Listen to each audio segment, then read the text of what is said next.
इस खबर के प्रायोजक है hotel 7B, Naugaon road, Chhatarpur.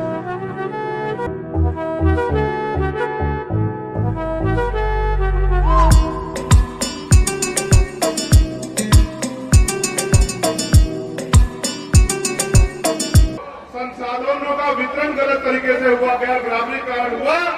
जो गरीबी हमारे लोग झेल रहे थे, उससे दूरी होने का इन्होंने रास्ता बताया कि आप हमारे सत्संग में आओ, हम यहाँ से आपकी गरीबी दूर कर देंगे, आपकी बीमारी दूर कर देंगे, आपके बच्चों को रोजगार दे देंगे, आपकी समस्याओं का हल कर देंगे।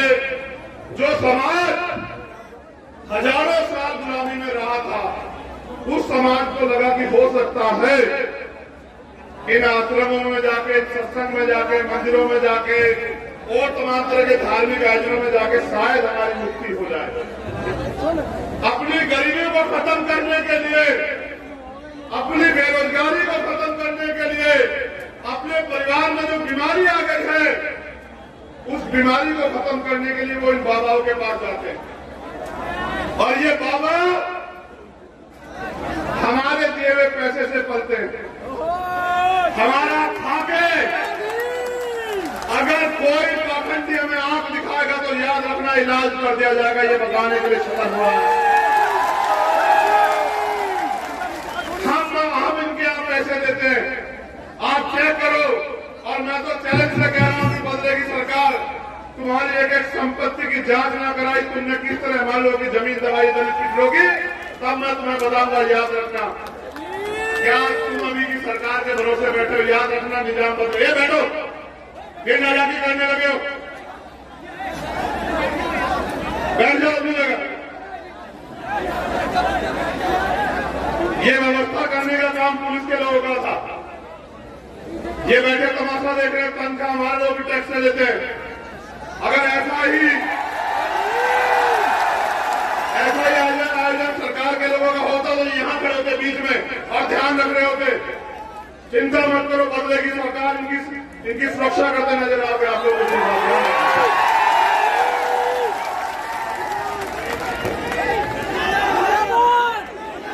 एक मिनट की हो जाओ।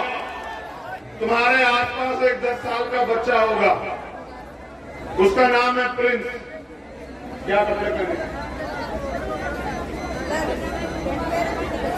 सफेद शर्ट और लाल पैंट। अगर तुम्हारे पास कोई 10 साल का बच्चा आसपास हो तो उसको मंच पे ले आओ। उसकी माँ आ गई है, उनको परेशान है, या बाबा की पर्ची की जरूरत नहीं है, आपकी पर्ची से काम हो जाएगा। देखो अपनी निगाह करके, 10 साल का बच्चा है प्रिंस,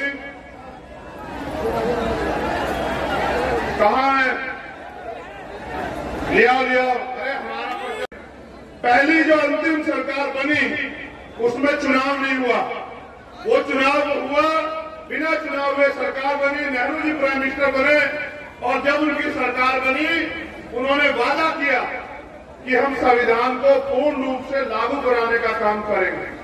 और आज तक भी हम इस उम्मीद में है कि कब संविधान पूर्ण रूप से लागू होगा, क्योंकि दुनिया का अगर सबसे बेहतरीन संविधान कहीं है तो वो कॉन्स्टिट्यूशन ऑफ इंडिया है, वो भारत का संविधान है। आगे बढ़ो। लड़ाई यहां तो शुरू हुई थी, फिर जो गरीब था, सरकार ने सब लोगों को रोजगार नहीं दिया, क्योंकि भारत में सरकारी और प्राइवेट 7% रोजगार है, 2% सरकारी और 5% प्राइवेट। उसके बाद लोग खेती करते हैं, मजदूरी करते हैं। लेकिन हाल क्या है? सारे लोगों को 3 दिन मजदूरी नहीं मिलती, सारे किसानों को फसल का उचित दाम नहीं मिलता, किसानों पे प्राकृतिक मार होती है। यानी कि सरकार ने किसी भी तरह इस इतने बड़े समाज को अपने पैरों पे खड़ा होने के अवसर नहीं दिए। थोड़ी बहुत अगर अवसर मिले तो वो बाबा साहब अम्बेडकर के संविधान में जो आरक्षण व्यवस्था थी, उस आरक्षण व्यवस्था के कारण जो कुछ नौकरियां मिली, उससे हमारे लोग अपने पैरों पे खड़े हुए। इसलिए जब हमारे लोगों ने अपने महापुरुषों की बात मान के पढ़ना शुरू किया, मंदिर को छोड़ के स्कूल जाना शुरू किया, तो इनमें चर्चा हुई कि अगर ये पढ़ लिख जाएंगे दलित पिछड़े आदिवासी अल्पसंख्यक समाज के लोग तो ये तो कुर्सी में बैठ जाएंगे। अगर ये कुर्सी में बैठ जाएंगे तो ये राज करेंगे, और अगर ये अपनी वोट की ताकत को समझ गए तो हम इस देश में इनके अधीन हो जाएंगे। 56 के बाद जब बाबा साहब अम्बेडकर ने बौद्ध धर्म की दीक्षा ली, तब जाकर ये सत्संग और धार्मिक आयोजन होने शुरू हुए। उसके बाद हमारी बहनों को, माओ को, चाची ताऊ ताइयों को, बुजुर्गों को किस तरह से धार्मिक आडंबर में फंसा के उनको शिक्षा से दूर करके जो गरीबी, बेबसी, इनकी व्यवस्था में जो संसाधनों का वितरण गलत तरीके से हुआ, गैर ग्रामीणीकरण हुआ, जो गरीबी हमारे लोग झेल रहे थे, उससे उन्होंने अपने खून से इस आंदोलन को सींचा। क्यों सींचा ये भी आपको जानना चाहिए। आजादी से पहले जिन लोगों के हाथ में व्यवस्था थी, उन्होंने बहुजन समाज के लोगों को न पढ़ने का अधिकार दिया, न नौकरी करने का अधिकार दिया, न जमीन रखने का अधिकार दिया, न बिजनेस करने का अधिकार दिया, न अच्छे घर बनाने का अधिकार दिया, न घूमने की आजादी दी, न संसाधन रखने का अधिकार दिया। फिर हमारे महापुरुषों ने अपने बच्चों की कुर्बानियां दी। महामना ज्योतिबा फूले और उनके बाद छत्रपति साहू जी महाराज ने हमें पढ़ाने लिखाने का काम किया, हमारे लिए स्कूल खोले। फिर बाबा साहब अम्बेडकर ने पहले मिशनरी स्कूलों में, फिर उसके बाद जो यहाँ के स्कूल थे उनमें पिछली दरवाजे में बैठ के अपनी पढ़ाई पूरी की। फिर पढ़ाई करने के लिए विदेश गए, विदेश से पढ़ के आके आपके हक अधिकारों के लिए लड़े। अगर 4-6 लोग डिस्टर्ब कर रहे हो तो खींच के बिठा दो। तुम्हारी जिम्मेदारी है कि रक्षा सुरक्षा करना सीखो, वरना ये पाखंडी तुम्हें खत्म कर देंगे, तुम्हारा वजूद खत्म कर देंगे। खींच के बिठाओ। तुम ताकतवर कौन हो, अपनी ताकत को पहचानो।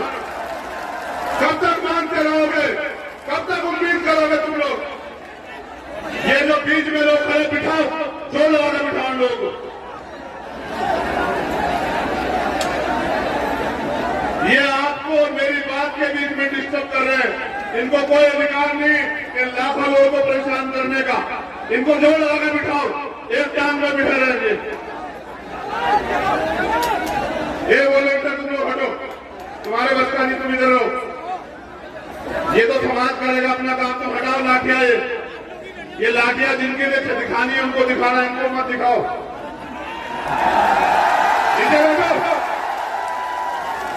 जो लगा के बिठाओ मेरे नौजवान साथियों, खींच के बिठाओ, खींच के बिठाओ।